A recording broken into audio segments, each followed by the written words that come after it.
our next speaker, with 15 years of experience, is a senior leader, product and commercial, tech savvy with broad international experience in strategy, growth, marketing, operations, business development, analytics, product management, and a generalist with strong, proven leadership skills, leading people with and without formal authority, who thrives in a complex and ambiguous environment with various difficult situations to take. Currently serving as director of products for Zalando payments. And today she's going to inspire us all to break the glass ceiling, so it doesn't exist for others anymore. Please welcome on this stage Floriane Gramlich. Hi, Floriane, and welcome. I think you're muted. Yes, okay, I am. Great, awesome. Hi, Anna. Hi, thanks for having me, and thanks for the introduction. Absolutely, my pleasure. Then I will leave the stage to you, and we'll be back for the Q&A part. Perfect. Yeah, one thing I might want to add in the intro is more or less like one thing I'm super passionate about is really developing people and looking at the stuff from a product management perspective. And that will also be part of this talk today, like these 15 to 20 minutes that we are having today. Yeah, and Anna already said it. Let's break the glass ceiling so it does not exist for others anymore. And I assume most of you know what the glass ceiling is. It's more or less like this invisible wall, which always kind of holds you back and progressing your career and kind of getting invited to the right meetings and stuff like that. So that is something I wanted to talk about. And let's see a little bit what is going wrong today, because let's admit there are things going wrong. And women in tech, and here I mean engineering, data science, product analytics, so basically people who are working in product development teams are still grossly underrepresented, especially in leadership functions. And that's nothing new, right? And the rule of thumb is basically the higher on the career ladder, the fewer there are women. And you see women in higher functions more available, like in marketing, finance, and HR, for example, but rarely as in CPO, CTO functions. More, but still rarely. And there are super many statistics out there when it comes to women in tech, and they basically show all the same picture. For the purpose of today, I took a few statistics out of the report that Anna's organization, so Women in Tech, published. And I'll just go through some of those statistics, these numbers. Basically, 16% of females in this study have been suggested a tech career compared to 33% of male. 83% of high school boys chose STEM subjects compared to 64% of girls. Just for those of you who might not be know the term STEM, which is science, technology, engineering, and math. So it goes even further. Now school, now university. Only 30% of females had opted for a STEM subject in university compared to 52% of the males. And then 27% of female students said they would consider a career in technology compared to 61% of males. Last but not least, only over a quarter of female students said they have been put off from a career in technology because it's too male dominated. So you see kind of when we're coming to the problem also with women in tech, it's a pipeline problem. There's also perception problem, so that people think, I don't want to work in this male-dominated industry. And then there's something which I call the hen-egg problem. I will not focus on the first two problems today. Much has been spoken today, how this starts at young age. You just need to go into a baby department in the store. For the boys, it's still the Avengers, and for the girls, it's Lilifee, which is nothing wrong with this, but I believe people need to have choices. And the gender gap starts quite early, actually. So let's talk about this hen-egg problem. Yeah, so the tech industry is male-dominated. So less people identifying as women leads to less role models, less advancements of women, and ultimately less women entering the field. And here it's to highlight that women in tech is not a problem only solved by women. Men are as equally important to increase visibility in careers in tech as women are. And personally, I had the luxury to have had great male leaders in my past who supported me greatly in my career progression. That's why men also need to be cautious about the challenges that women go through and also committed to the same goals, getting women into the right positions so they can act as multiplicators. Just again, as an anecdote, even if I had great leaders, in each and every one of my development conversations I had so far, and performance conversations, I had one quote in there: "You are too ambitious." Imagine, I don't think a man would have gotten the same response with me liking to progress in my career and actually treating this seriously. Yeah, but again, kind of this is also, and I'll talk about this a little bit, where I called this behavior out and asking, do you also ask my male colleagues the same question, which they actually don't. And so my bosses here were more self-aware that they actually showed a behavior that might have not been constructive for me and actually is holding me back, again, creating this glass ceiling. So look at men as allies who, with the right mindset, will be there to support you, and that will also help with these hand-egg problems. And in most industries, and that has been a question in the talk before, it is clear and it's shown that we have a systematic issue and that women throughout all roles and functions are crucial. But also to touch base with the previous talk, I'm well aware that women in tech is just one aspect of diversity, and we need to treat diversity much further than actually just gender. And this is also something where kind of also men might have the same problems, introverts, for example, than women have. But for the purpose of this talk, I'm still today concentrating on the gender issues. So let's assume best intentions in your organization, in your surroundings, and let's talk about a key principle and some tips on how you can drive your career in a tech and ultimately break this glass ceiling. So as I said, I'm a product manager by heart. I love my job, I love building products, and basically one framework and one key principle is treat your career and manage your career like you manage a product. What do you do when you do product management? You do discovery work, you do research, look into data, you talk to customers, you get insights and so on.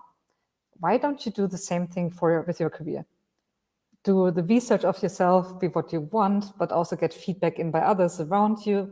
Do not strive for over-perfection, so take an MVP approach, validate early, and always have a strong long-term vision, mission, and strategy.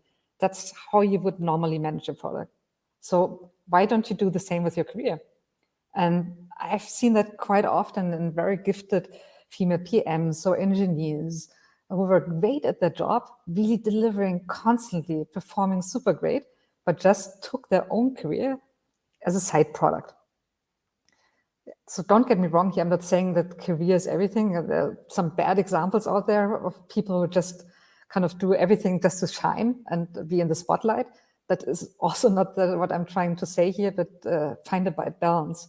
You need to know what you're thriving at and what you want to achieve in your professional career. And your professional career is a huge proportion of your life. Also, when you think about how long you are supposed to work in these societies. So, yeah, know what you want and what you want to achieve. And again, this is usually easier for men to do than for women. And that also means that this is a skill that can be learned. Also for men, for example, who are introverts, so also have it more difficult to do this. So this is not a black and white discussion. As I said, diversity inclusion goes beyond gender. However, here again, a recent anecdote. I like to listen to children tapes in order to get to sleep, so please, no judgment here. And recently I listened to The Famous Five, which I really enjoy. Not super old. This episode was from maybe 2 decades ago, so 20 years old. There's a young woman, she's called George, but the dominant male leader of the group complained that she does not do what is done typically by women, that she does not enjoy cleaning. Duh, who does? Or making the dishes, and wants to, e.g., do sports instead. Yeah, 20 years ago. No wonder why we are in trouble now. So again, key principle, manage your career like you manage a product. And I'm going through some very practical tips that might make it easier for you in the future. So a very powerful tool is to learn from others. So identifying or ideally more mentors who you trust or with whom you build a trusting relationship and with whom you can exchange on topics like career or also content topics like how challenges you see within the area of work that you're doing. And then please also give back. If you have a mentor, take it as a rule, mentor also others. That way you're a multiplicator, and that way you're also helping others out on their journey. Be allies and support each other. Build a strong peer network. Not fight against each other. There's always a certain amount of competition, but why should it be? If like in product management, your main interest is to build products for your customers and solve customer problems. That should be your main goal, not to be in a competition with the peer around you. So use that and learn from others. Coaching also did the trick for me. Many claim that they're coaching others, but coaching is actually something you need to train for. And there's a real education. I started this like 1 year ago. Currently, I'm a little bit stuck in this education to take the next step, but it takes you around 120 hours of exercise and theory lessons to be actually considered as a coach, including a certification.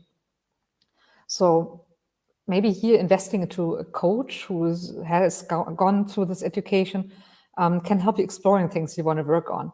Again, this can be very powerful. And here I want to highlight again these things you want to work on. Coming back to treating your career as a product, you're the only person who can ultimately know what you want. Take ownership for this. Take responsibility for this and take it serious. Another one would be identifying role models, but also non-role models. And both are equally important. It is important to know who shares your values and shares for what you fight for, and who represents the opposite of who you want to be, or is just on the other side of the spectrum. Having different viewpoints is always important. Somebody might completely be opposite to you, but you can still learn a lot from this person. However, there are also really bad role models. I'm not talking about politics today, and I think you all might know whom I'm talking about, and that are teaching us in our society things that we actually will hold us back to get to our goals. But I think also here it's clear to identify them, call them out if you spot bad behavior, and do it better. Also in your own organization. If you see that something is actually going against your values, if you're seeing that, for example, somebody is discriminated whatsoever, call it out. That is also important, because ultimately you want to be a good role model in this society.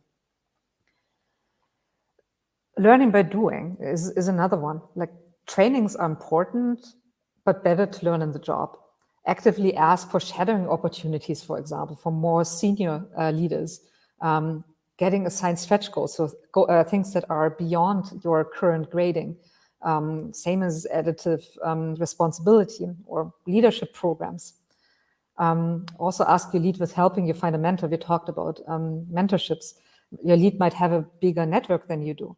So it's also part of the responsibility of your lead to help you actually identifying people you can learn from, taking this as part of his or her responsibility. And obviously have to have this manifested in a development plan. Everybody should have a development plan. This is actually a manifestation of the outcome of your career product management efforts. Look at it like your development plan in the context of product as a PR FAQ. So press released and frequently asked questions, which is like working backwards from your product, and take it from there.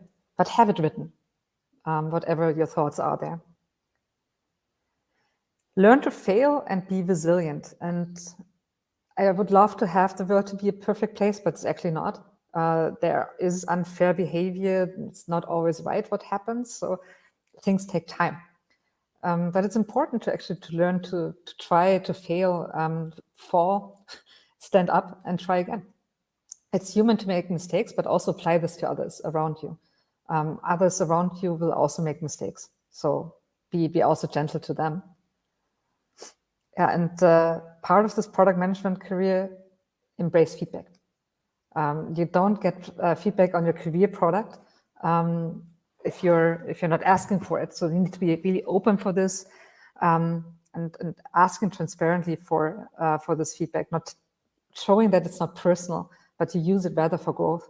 Then people will also be more open giving it to you when they see that as that you're really valuing transparency. So feedback, very important. I'm trying to actually give it and take it as much as I can. I actually ask for feedback constantly, trying to find the border that's not annoying too much. That's always like a thin line. But ultimately, at some point, it becomes a habit, a muscle you can grow. So it becomes also more natural for you. Yeah, and another one I want to share here is the concept of README. If you don't know it, there are quite a few Medium articles around there. Basically, it's a personal manual of yourself. Show others that what is important for you and what your boundaries are. It's a useful exercise also in order for discover yourself more. So again, it pays into treating your career as a product. Two last but very important ones. First, stop being too humble. If you achieve something, be proud of it. Showcase it so others can learn from achievements or failures. Ultimately, each one of you can and should be a role model. And here, I hope that you are a good one. That is often also something where I see high achievers struggle with. So they're doing excellent in their job, but not that good, and then marketing a bit what they have done. So do good and talk about it and find the right balance here. So there's a balance between being too humble and not being humble and bragging. So it's important to find this yin-yang balance that is actually just, doing good and talk about it. And then second, ask for what you want. Be the advocate of your product. Assume that you need to be the advocate of this. Development plans do not always manifest on its own. Once you know what you want, ask for what you want and what you need. And then it's your lead's primary job in helping you becoming better and to ultimately help you breaking this glass ceiling. And once you've done that, it will be a powerful multiplicator all the way, also to women and other people around you. So thanks for listening today. And I would be glad if you would take these 3 key takeaways with you. Everything is possible, but you also need to actively manage your career, take actions, be proactive. Also, men are responsible for helping women to progress. And it will not be an easy journey, but trust in yourself, get yourself a strong network of peers you can trust, mentors who can push you, and coaches who can help you push. Self-awareness and knowing what you want is key.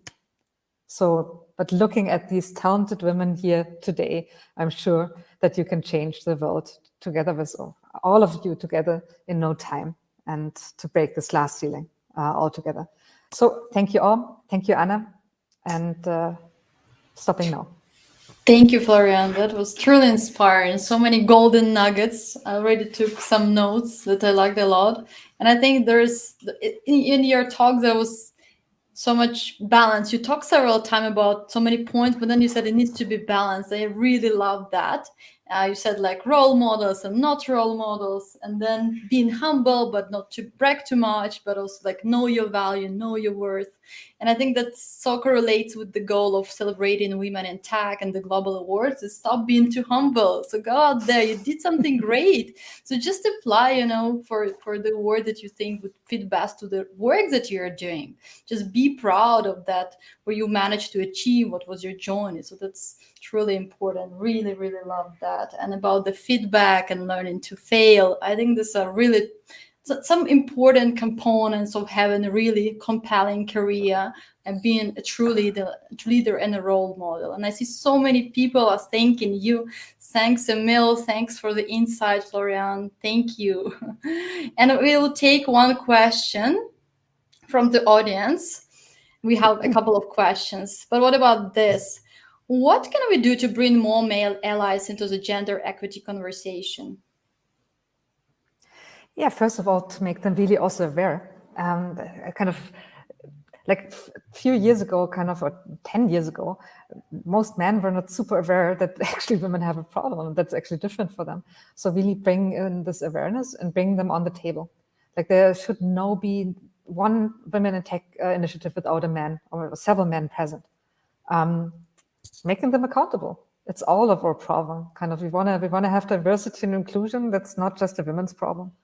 So absolutely, yeah. So and share your stories. Yeah. Yeah, absolutely. Thank you so much, Floriane. Stay with us for the network and for the rest of the conference. I'm sure so many people will be glad to connect with you and to ask their questions. Many of them shared also a couple of other questions in the chat. So thank you so much. Have a great rest of the day. Thank you very much. Thank you.